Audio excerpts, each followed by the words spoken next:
Армысыздар, құрметті әріптестер, оқырмандар. 15 қараша ұлттық валюта күніне орай ұлттық теңге ұлт мақтаныш атты танымдық кешімізге қош келдіңіздер. Әрбір елдің өзіндік белгілері мен қасиетті рәміздері бар.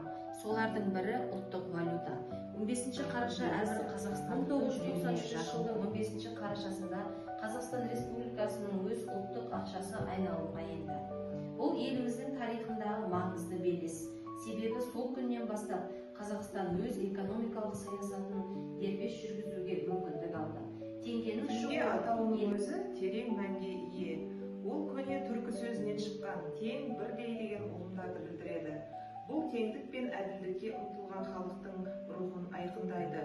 Ең алғашқы теңгелердің дизайны қазақ халқының мәдениеті мен тарихынан сыр шертеді. Ұлы тұлғалар бейнесі, ұлттық өрнектер, ою-өрнек пен жазулар барлығы да елдік рәмізге айналады. Тұңғыш келбеттері бүгінде музейде сақталған.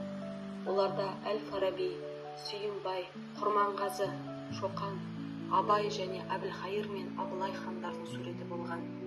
90-шы жылдары біздің